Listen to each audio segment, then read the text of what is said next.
deliberate, intentional dishonesty. I mean, obviously, there are plenty of people who are just straight up liars out of the West and everywhere else, but I'm not talking about them.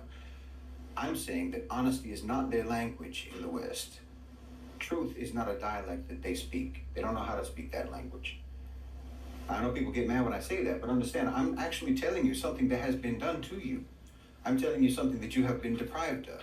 You understand? I'm telling you something that you're a victim of by your culture, by your so-called civilization. They victimized you in this way. This is the most graphic and the most literal form of kufr, of kufar, covering up, concealing, burying the truth.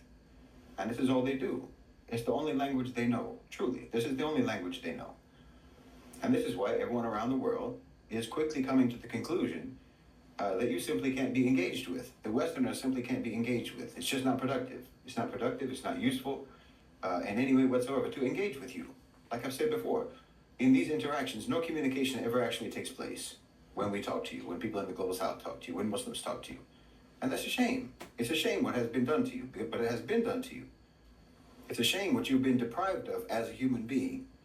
This dysfunction that has infected, intergenerational dysfunction that has been inflicted on your culture. Now, of course, some of what I'm talking about could be dismissed as their ignorance or their misunderstanding, or some sort of a personality disorder, like you can't pay attention, you have ADHD or what have you, or you're aggressive, you have a problem with your temper and so forth, and this is why you can't be engaged with, or why there can't be productive, normal, healthy, rational conversations with you. But for me, I characterize all of these behaviors under the overarching label of dishonesty, because that's how it pans out. That's the practical impact. That's the practical outcome. You inject falsehood. You muddy the waters of discourse. You distract. You derail. You deny. You deflect. You sidestep. You bring in irrelevancies into the conversation. You bring in fake issues. You do anything and everything. Wallahi, you do anything and everything to try to stop honest discussion. You always try to obscure reality by hook or by crook. And so the practical impact of all of that, that all comes out to the same practical impact as if you were just lying. I mean, it goes much deeper than just false narratives. It's deeper than propaganda. We're actually talking about a culturally ingrained reflex against truth. A culturally ingrained reflex against true and honest discourse. This is a civilizational pathology. And in fact, it comes down to foundational morality, you see, because you have that insistence on moral relativism, which is nothing but nihilism for beginners. It means ambiguity, moral ambiguity. They're morally agnostic, you understand? That's the heart of their dishonesty. Because honesty, truthfulness, it's not just about words. This isn't just about what you say or what you don't say.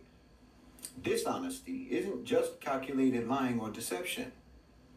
Honesty is not actually fundamentally an intellectual, or it doesn't originate in the intellectual sphere, if you understand what I mean. Because before you choose to distort reality through deception, before you string together words to speak a lie or to obscure the truth, you have in your heart already rejected reality and in fact the creator of reality and your inevitable meeting with that creator when you will be held account for whatever you say and what you don't say.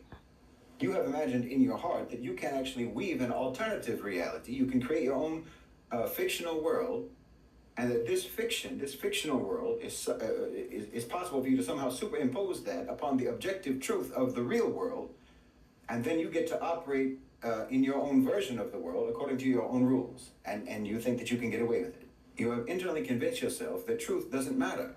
So lies aren't lies. They're just equally valid alternative versions of reality. But existence is not a narrative. I said it's a civilizational reflex because it's both ingrained in the culture and because I think you can trace it back. You can trace how it grew out of the conditions, like I've talked about many times in Europe, in the West. Centuries of hard winters, thin soil, volatile harvests, recurrent scarcity. That trained whole societies to survive first and justify later. Dishonesty is a trademark of being completely dunya-centric, or what you can call materialistic, meaning that you are inordinately concerned with material things, with material survival, with accumulating resources, and so on. Very Western. When material well-being feels threatened, then truth just becomes negotiable. You start to make up the rules as you go, to get what you want. and not feel that you've done anything wrong. You want to be able to get what you want and not feel that you did anything wrong in doing so. Europe went for long stretches of history inside that sort of pressure cooker, environmental pressure cooker, low fertility soils in the north, repeated food crises, and so forth. Literally centuries of bad weather. This isn't folklore. This is the climatic and agrarian record of Europe from the Little Ice Age and its, the agricultural shocks of that to the grim sequence of famines from 1315 and onwards, rotted crops, starving livestock, and so forth. They had a rough existence, I'm not kidding. And in my opinion, they resented that. Under those conditions, a pattern set in mentally, spiritually. First, normalize getting by through extraction. If the crops fail, then you raid the next village. You pivot to raiding, pivot to external predation. This wasn't born out of adventurism. Scholars of European history describe all of the pressures that they were under, the resource limits, demographic problems, political opportunities. That catalyzed the Viking turn to organized acquisition abroad. That's what made them do that. The method was violence, but the ethic was necessity, their version of necessity.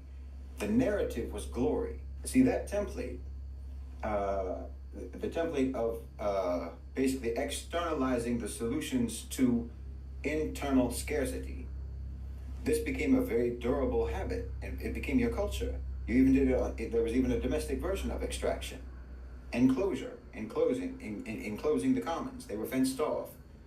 Customary rights were dissolved, and it was all done according to the language or the rhetoric of improvement. They laundered the dispossession of the people with the rhetoric of productivity and efficiency. It was a new moral grammar in which legality could sanctify harm, and policy language, or the language of policy, could bury the truth. Case histories from England show how communal governance of the land was completely dismantled, and peasant rights were extinguished under these banners of productivity and efficiency and order, and so on. Once that moral software was written at home, well, they exported it. Mercantilism that framed the whole world as a finite treasure chest to be seized and to be hoarded. The point was not reciprocity, it was extraction. Extraction justified as national strength. This is the textbook doctrine of early modern Europe. Monopolize trade, bar rivals, drain the peripheries, and called all of that prosperity. And language did the heavy lifting on that, recoding seizure as commerce and subjugation as civilization. Oh, they've been lying for a long, long time. They've been lying for a long time. And they've been dishonest before they could even write it down. And they never got honest. This is what I'm telling you. If you move on to the modern era, well, obviously you have the emergence of what we know today as propaganda. During the First World War, America, they built a whole system. They built a whole government department for shaping public opinion. It was called the Committee on Public Information. And they pioneered methods of propaganda. They pioneered methods of indoctrination, really of brainwashing, that would later even be used by the Nazis. Okay, so this was sort of the, you can say, the official beginning in the U.S. of state corporate orchestration of public sentiment. Out of that milieu came someone like Edward Bernays and the concept of engineering consent. He understood that mass psychology could supersede public deliberation of individuals. And then he had someone like Walter Lippmann, who suggested that slogans could replace actual thinking processes. The technique matured, not only to sell products, but to sell versions of reality. If you don't know about Edward Bernays, you should look him up. He was quite ingenious. He was the epitome of an evil genius, diabolical. By the 1980s, you created what they called in academia the incredulity towards meta-narratives, which is just a sophisticated way of saying that there is no binding story. There's no final account. There's no objective truth. There's no overarching reality. There's only language games and power. But if truth is just a contest over the framing of narratives, then what's conscience? Conscience has lost any coherent meaning in that worldview. You have intellectualized a rationalization for just being the way that you've always been. Huh. It's just like shoot first and ask questions later, right? Act first, then after you've acted, weave your rationale afterwards. But what I'm saying is truth does exist. Reality exists. The real world exists. The action is what it is in reality. And no narrative is ever going to be able to change the nature of that action, nor the consequences of that action, because the truth is real.